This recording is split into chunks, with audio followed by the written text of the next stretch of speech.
Hello everybody and welcome back to another episode in this series on science, tips, tricks and experiments to try at home. And today's episode is all about something called the gyroscopic effect. Now, you may have a gyroscope at home, I don't know, but if you don't have a gyroscope at home, there are a couple of things that you do have at home that might be worth having a play with. So, let me show you what I mean.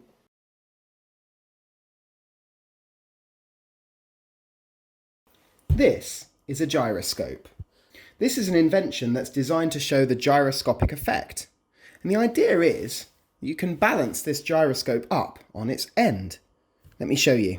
I'll pop the gyroscope here and very carefully let it go. Oh, it didn't work. Let me try one more time. Pop it up on its end there, this thin metal stick. Get it centered in the middle. Let it go. Oh. Well, that didn't work. But to find out why, we need to understand what the gyroscopic effect is and what a gyroscope does. Now, in this video, I'm going to be talking about attitude. No, I'm not talking about my gyroscope being grumpy with mum and dad. When we talk about attitude in science, we're talking about the direction that something is pointing. So, in space, the attitude of a spacecraft is which direction it's pointing in. And the gyroscopic effect tells us that when we have something that is spinning, that spinning thing will want to resist a change in its attitude.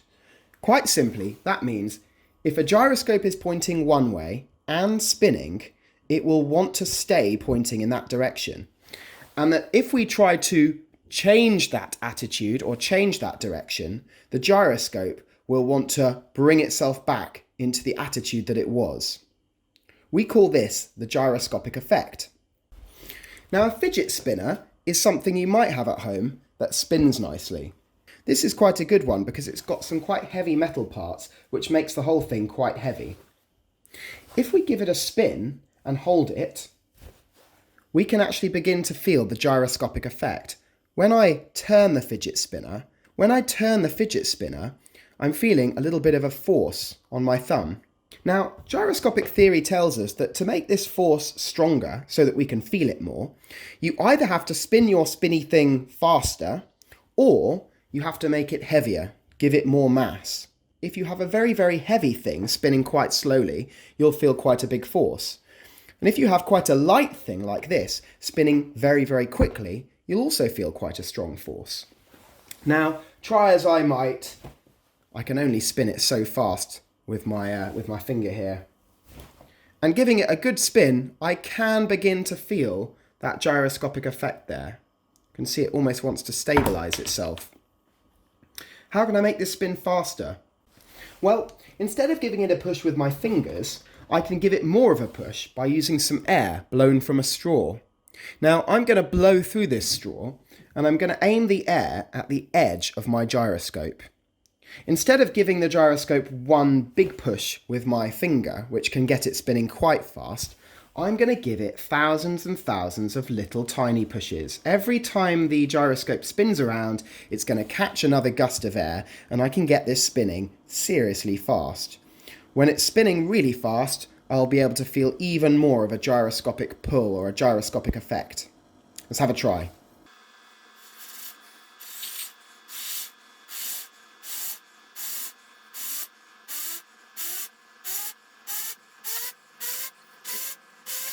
It's spinning a lot faster now than I possibly could have got with my fingers.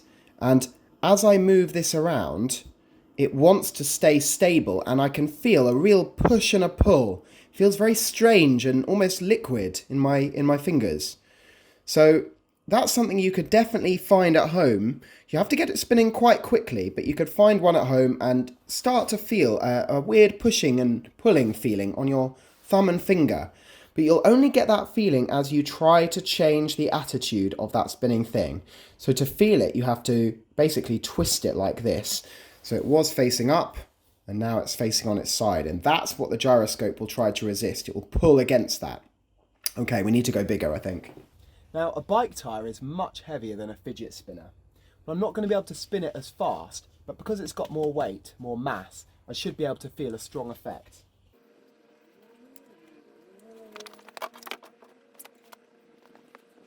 Now, as the bike tyre is spinning, we have to be very, very careful not to get our fingers trapped in any of the metal bits here. So do this with a grown-up and hold the tyre either side like this. To get the tyre spinning, you can either hold it like this and have a friend come and give it a spin for you, or another way is to roll it across the ground like this, keeping your fingers out of the way. And as I try to change the attitude of the tyre, I feel a very, very strong gyroscopic force. If I could get this tyre spinning faster, I'd feel even more of a force. I wonder how I could do it.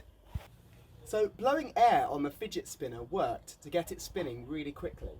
So I thought if I use some water from the hose, I could dip the tyre into the stream and it would be like someone giving a good spin for me. Let's give it a try.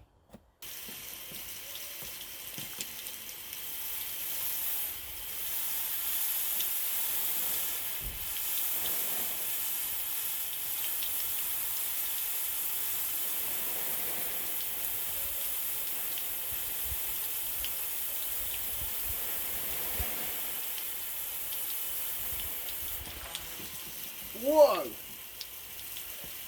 Okay, that worked amazingly. It's spinning really quickly and I can't twist it. It's really, really strong. It's fighting me. Now, remember to watch your fingers. When you're finished, just touch it on the ground to stop it.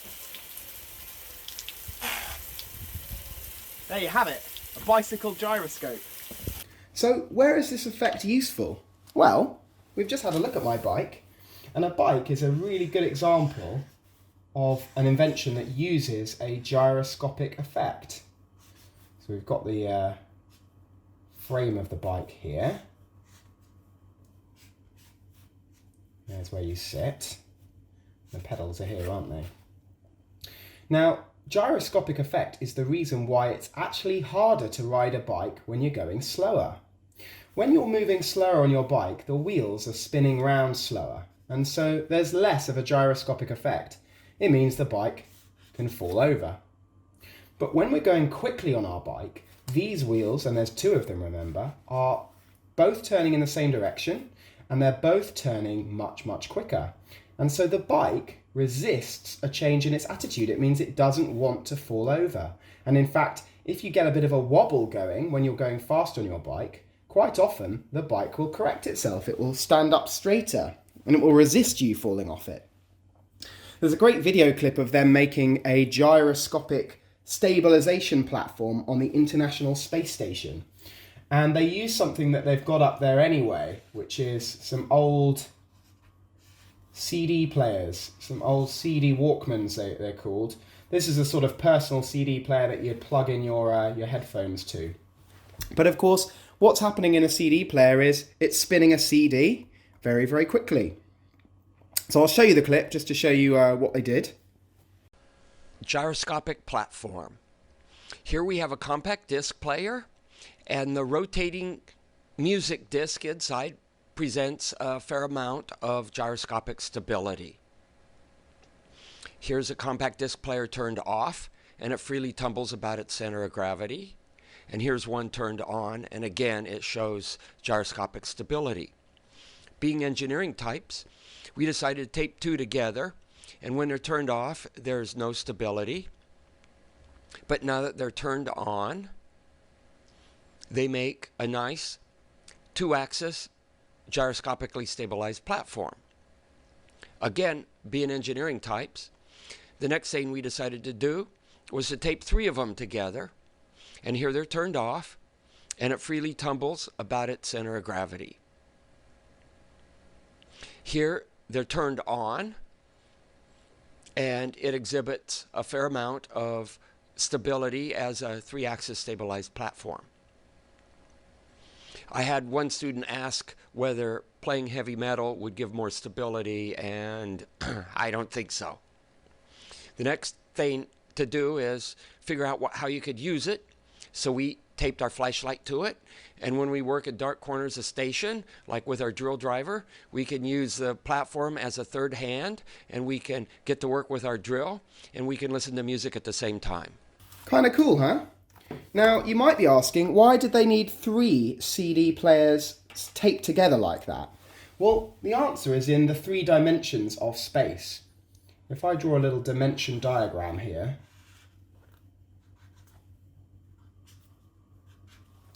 we've got up and down, we've got left and right, and we've got back and forth.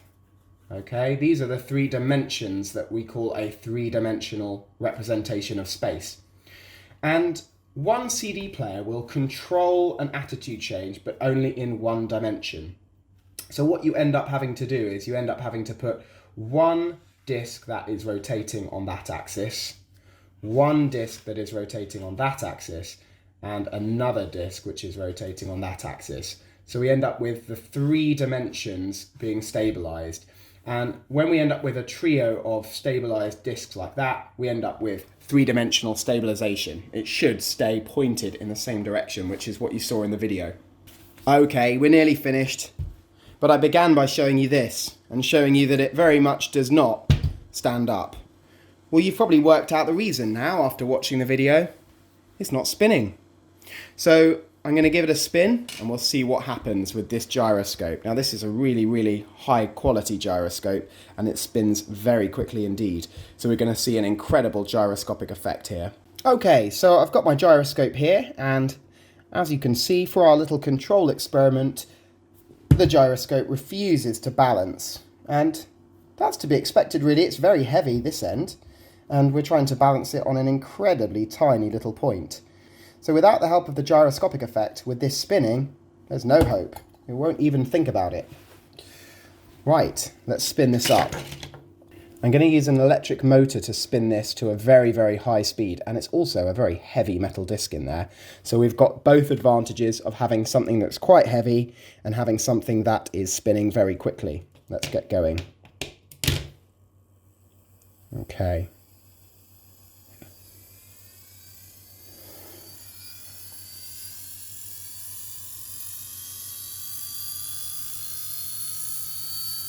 Can you hear it spinning up? That pitch getting higher and higher, showing us that it's spinning faster and faster.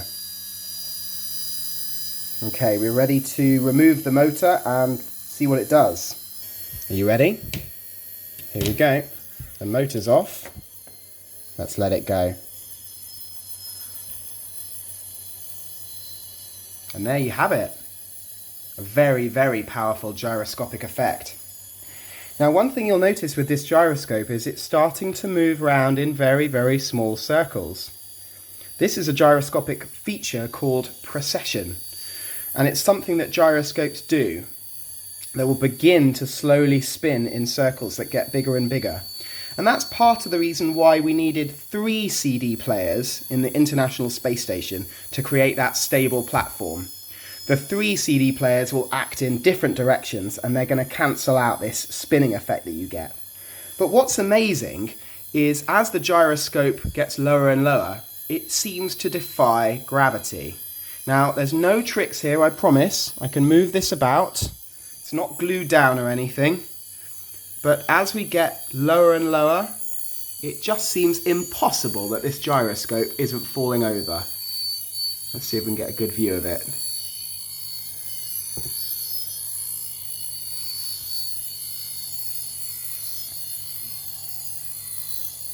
Isn't that amazing? Now, it won't be long before it touches the foam. But look at that. And there we have it. But it's still spinning. So if I pick it up and put it back on its end, it'll do it again.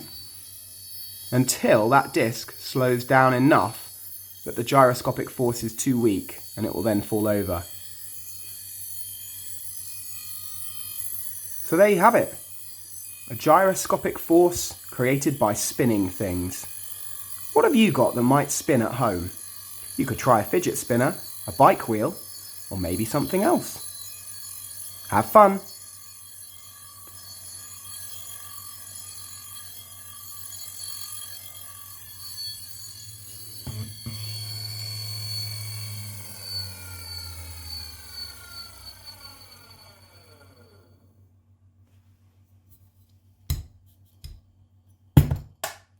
It stopped spinning. See you later, guys.